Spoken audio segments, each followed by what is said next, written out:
Harley Davidson Enthusiast for 1941. Again, this is the entire 12 months, leather bound. This is part 2, when we resume. Louisville, Kentucky, the gateway to the South. It would take a poet to describe the cool and shady valleys of Tennessee, or Birmingham, Alabama, mighty steel giant of the South, or the Negro section of Montgomery, or the long lines of convicts working along the highways, or the majestic skyline of Mobile, that's Mobile to the West Coast guys, and the blue waters of Mobile Bay, or my drive along the Gulf of Mexico. With the sun setting in the water of the famous French sector of New Orleans for the locals over there, where the 210-year-old house of the brother of Jean Lafitte, famous pirate, is located. Now let me explain about Jean Lafitte for the boys who don't know. We had another war with the British in 1812. It was called the War of 1812. They actually burned the capital, D.C. And New Orleans was the major port for the central world of America at the time. And Jean Lafitte, the pirate, had the ships and the armaments to stop the British. He won the war. The pirate, the outlaw, won the war for America. Otherwise, we'd all be British colonial subjects again. They actually burned the capital. So if you don't believe me, look him up. Jean Lafitte. While visiting the docks in New Orleans, I was greatly impressed seeing boats from England, South America, China, India, and Africa. I became acquainted with the motorcycle delivery squadron of the United States Post Office. Most of the members of this squadron owned Harley Davidsons. A more congenial group would be hard to find. They were more than willing to give me all the information I wanted as to the historic points in New Orleans. As I was having such a wonderful time in New Orleans that I left with a heavy heart. In Morgan City I had a delicious seafood dinner and ate so much, too much. The southern drawl of the two pretty waitresses was indeed music to my ears. Not been for that impatient steed of mine, so anxious to be on the go, might have spent a little more time in Morgan City. Now the man just came from Ypsilanti, Michigan, a land of tasteless food. Even today, back then, you didn't get southern spices. To New Orleans, the land of gumbo. Oh man, he was in heaven. It's like spicy food. Oh my God. And if you haven't eaten Cajun food in your life, you need to try it. You need to go down there. You cannot get it outside the area, probably not, because they Americanize everything. Let me tell you what, the spices there, the fried catfish, is just unreal. You've got to go to the swamps. As I rolled along over the highway, enjoying the weather and the passing scenery, I kept repeating the phrase, "What a life, what a life." My next stop was Beaumont, Texas. Here I met a friendly Harley Davidson, West Police Church, page 17, rider. Continued, followed the open road from page 5. He curiously made his home my own. For 4 days I enjoyed the sights of his city, including a red-hot program of TT races at Houston. My Beaumont friend accompanied me to the city limits on the day of my departure. Boy, how I hated to leave him. What pals we became in such a short time. That night I slept out on the open range of Texas, the nearest town in either direction being 35 miles away. We'll go back to the previous page. I'm going to go over these photos here. The top one, you'll zoom in. It says, a typical southern mansion snapped by Carl in Alabama. That's the top photo here. Center, the roaming 61 overhead valve looks over the Continental Divide sign. Look how beautiful that motorcycle was. Just, oh my God. Below, near Pecos River Canyon, there it is below here.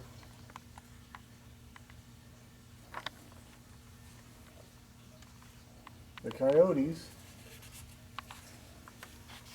howled all night, and I slept as close as possible to my 61. Only a rider can fully appreciate the feeling of friendship which can exist between himself and his mount. The feeling that you have a real pal close at hand.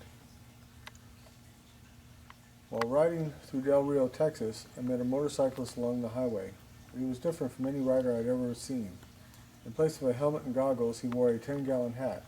Now, a helmet at the time would have been a leather cap. They didn't have helmets like we got today. They didn't have helmets like they did in the 60s. It was just been a leather cap. Instead of motorcycle breeches and boots, he wore overalls and cowboy boots. He waved to me and I promptly pulled up alongside him. He would not let me continue my journey. I had to stay at his ranch for a visit. You can bet that it did not take much coaxing on his part. I was too well acquainted with Texas hospitality to refuse because they just don't take no for an answer. Within his ranch house, the temperature was a wonderful 75 degrees, but outside it was at least 100 degrees or more. I pulled off my boots and sat back on an easy chair to listen to the radio. Supper was on in half an hour, and did I ever eat. That night, joined by another buddy called Oso Blanco, White Bear by the Mexicans because of his blonde hair, we crossed the border to Villa Acuna, Mexico. Mexico for the Spanish-speaking people. The American dollar being worth 5 pesos, we had a great time. We left our cycles in charge of the official watchers. This cost us only about 3 cents apiece. I always made sure that my two-wheel pal was in safe hands before leaving it. We found the Mexicans very friendly. We almost had to force them to let us take our turn in buying a round of cerveza. That's beer for you non-Spanish-speaking people. Accompanied by 5 guitar players, we sang Rancho Grande, Golondrina. Golondrina. That's my girl with her Hollywood Spanish. The Spanish, just like any other language, is different depending on where area you are in the world. We're from LA, so she speaks Hollywood Spanish, and I'm basically illiterate. And you go down into Mexico, you got Mexican Spanish, then you got Central American Spanish, South American Spanish. Then you go to the islands, you got Cuban Spanish, Puerto Rican Spanish, all the other islands have their own dialect.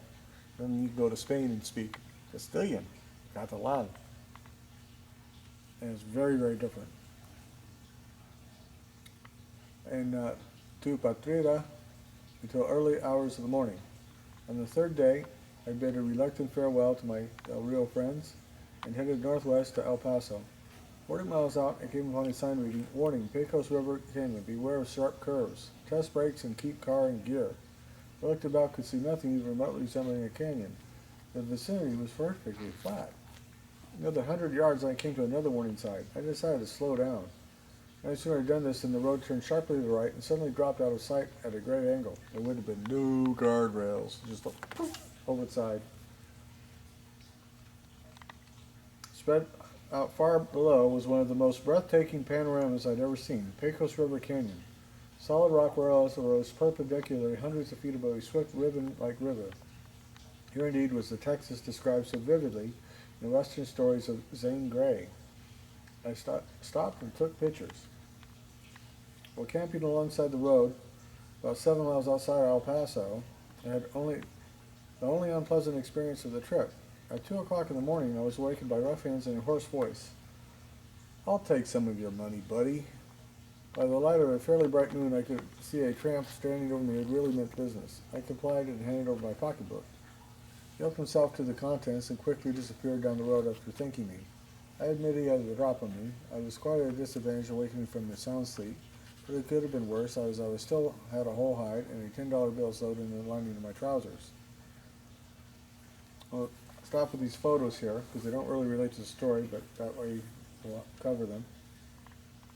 This here are Arrow Riders. This is members of the Rock Valley Motorcycle Club, Lake Mills, Wisconsin, snapped during the 5-district American League Convention of Fort Atkinson.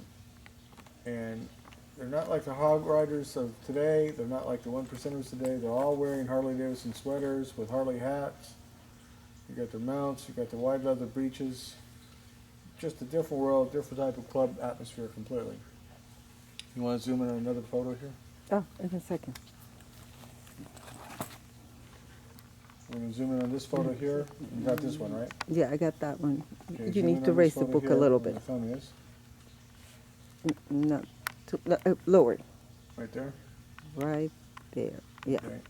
So this picture here, you can barely see the sidecar. It says, "It's fun going hunting on my Harley-Davidson with Wilfred Bronquin Center, Berlin, New Hampshire. With him, our son Rudy left and Art Sivard." And over here, the top right, you can barely make a bike out on skis. That's the front fork with the springer brake exposed. It's a flathead. So there's nothing like a Harley-Davidson for ice boating thrills, it says. The pilot is Burt Legg of the Rocket Club, Point Pleasant, New Jersey. And you've got a whole sidecar off on the side on skis, too. That must have been wild. And this one here, it says the famous draft bull gets a motorcycle escort from Independence Hall in Philadelphia, Pennsylvania to Washington, D.C., where the Selective Service Lottery was held. Now, this is 1941. They're having a selective lottery already for the war. They know it's coming. They're building up massively. They just haven't declared war because we have a massive pacifist movement in the U.S. going, keep us out, and congressmen have to get this thing called re-elected. That's why they let Pearl Harbor happen, because that's the only way they could get the American populace behind the needed war effort. We almost lost World War II. We came so close, it's pathetic. Because of the pacifist movement this country was experiencing. Great Depression, we had World War I, we don't want another war, we want to be off by ourselves, and that's not the way the world worked back then. It certainly doesn't work like right now. But they were gearing up big time. Everybody knew it was coming. So we shall get back to the story. I will never forget the intense heat encountered between El Paso, Texas, and Flagstaff, Arizona. It was at least 120 degrees in the sun. East of Flagstaff, I visited the cliff dwellings of prehistoric Indians. In Flagstaff, there was a great rodeo in progress. Hundreds of cowboys and gaily dressed Indians filled the streets. That night, the celebrators whooped it up into the early hours of the morning. The next day, I visited the rodeo itself and saw western riding that I'll never forget. On the morning of July 6th, I headed north for the Grand Canyon of the Colorado. At 8 o'clock, the temperature was well above 90 degrees. At noon, it was in the 120s. The sun shone on the rock and sand formations so they seemed almost metallic. The reflected light pierced even my dark sun goggles, forcing my eyes to shut to mere slits. The heat was almost unbearable. Wind with almost gale force whirled and whipped and sand furiously over the highway. When caught in one of these blasts, my mount would quiver like a mortally wounded horse. Staggering under the impact with almost unbelievable courage and endurance, it would straighten out, awaiting the next blow. My eyes were blinded, and I was choking from the large amount of sand in the air. The wind seemed to strike first from one side, then quickly reverse and charge from the other. I expected at any moment to hear the motor cough and stop, but instead it roared out even louder, as if challenging the elements to do their worst. After many hours, the scenery changed, and the road now led through a deep canyon, with solid rock walls the color of copper, rising hundreds of feet on either side. There was more vegetation now and less sand, but the strong wind still persisted. It no longer blew from all directions, but came sweeping down head-on, following the course of the canyon. It tore at my shirt, at my goggles, and at my boots. I was forced to lean flat over the handlebars in order to get through that almost solid wall of wind. The sun hung in the sky like a ball of fire. I stopped long enough to take one or two pictures of the Grand Canyon while standing on a bridge which crossed the Colorado River. In Albuquerque, I found myself low on funds and was forced to wire home for the second time. I wired the first time after I had been relieved of my pocketbook. The answer failed to arrive promptly, and I found myself temporarily stranded. However, motorcycle buddies quickly helped me to secure work delivering parcels for a drugstore. 2 days later, the welcome answer to my wire arrived, and I was on my way again. I thought the trip from Flagstaff to the Grand Canyon and then to Albuquerque was hot, but the worst was yet to come. At first, true enough, there were hills to be seen, Navajo dwellings, and now and then a Navajo family selling blankets by the side of the road. But all this gave way to an endless expanse of desert. And you have to understand, there's no freeways. The man's on small 1-lane or 2-lane roads. There's no freeways in the country. The first freeway was built in 1938 from Hollywood, or basically downtown LA, into Pasadena. So the wealthy people of Pasadena come to the movie theater. The rest of the freeway expansion of America didn't happen until Ike Eisenhower got into presidency. I believe it was 1955, I'm fairly certain, that he made it basically a presidential decree that started our modern freeway system. And to give you an idea what the roads were like, I'm in San Pedro. With good traffic, I can be in Bakersfield, outside of LA, over the mountains, in under 2 hours, about an hour and a half. To leave the San Fernando Valley, which is about 40 minutes north of me, on the north side of the San Fernando Valley, to go to Bakersfield at this time was a day and a half drive through windy, twisting turns. I've been on those roads, they're almost completely gone, but I've driven over what's left.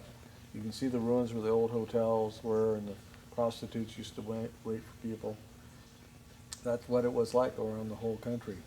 From water well to water well to water well, these windy, twisty roads. You go over back Route 66, and a buddy of mine says, I can't believe that was 66. I barely was able to do it on my bike, because that's what the people rode. I mean, very slow, 5 and 10 mile an hour, windy, twisty roads. They didn't have these modern freeways. It just wasn't there. There was sand and sage as far as the eye could see.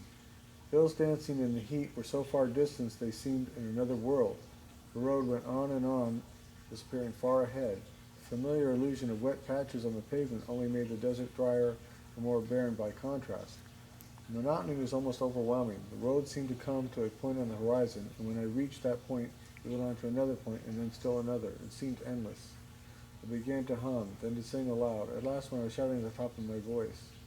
When I stopped, the steady drone of the 61 occupied my attention.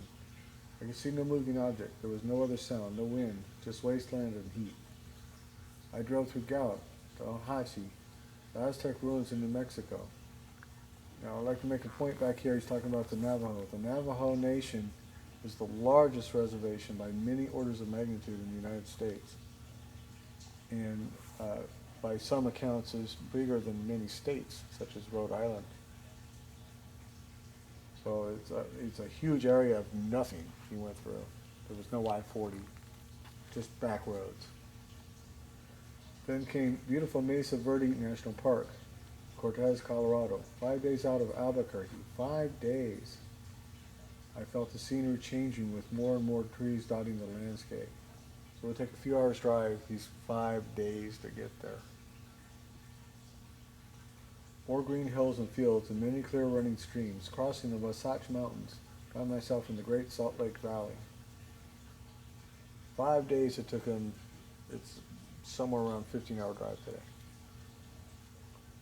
Salt Lake City, I visited the Mormon Tabernacle Temple and the famous Seagull Monument. In front of the Harley Davidson shop, I met riders from Seattle, Los Angeles, Miami, and New York. While my 61 was given an oil change, I spent my time exchanging a few yarns with the boys.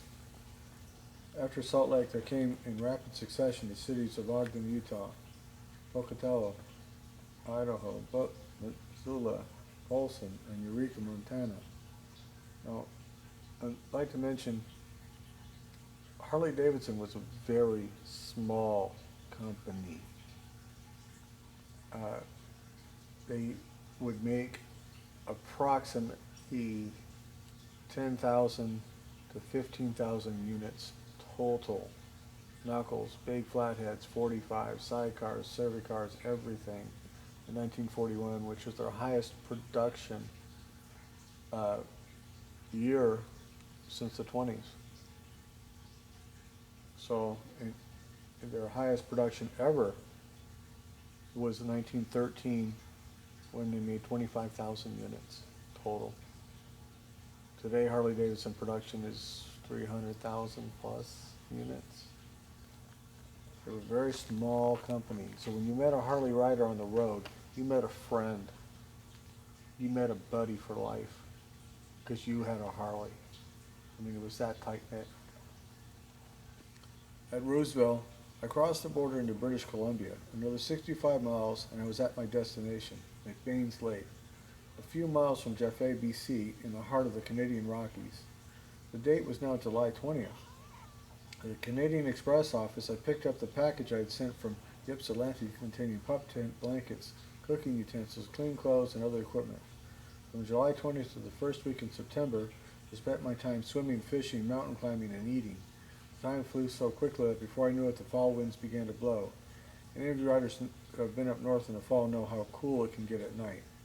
On September 7th, I was again packing up my 61 overhead valve. It was a long way home.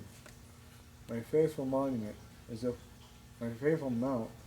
knowing we were headed home, seemed to take wings. We sped through Montana, through Sheridan, Gillette, Wyoming, past famous Devil's Tower, through Lead, Rapid City, and the Black Hills. We continued our unbroken pace. Then came Iowa, Illinois, Indiana. At last we were in Michigan. A few more miles and the good old water town of Ypsilanti appeared on the horizon. I was home. It was September 11th. My mount and I had covered 2,200 miles, glorious homeward miles. I checked my mileage and fuel consumption with my notebook and found that I averaged 50 miles a gallon of gas, 400 at the Quart of Oil, and I covered 8,500 miles in all. I did not even have the misfortune of having a flat tire. Take it for one who knows. Motorcycling beats riding in a car, airplane, or train 1,000 times. Now I've answered the call of the open road. It keeps calling me, and I'll find a way to answer that call again soon on my Harley Davidson 61. Note from the editor.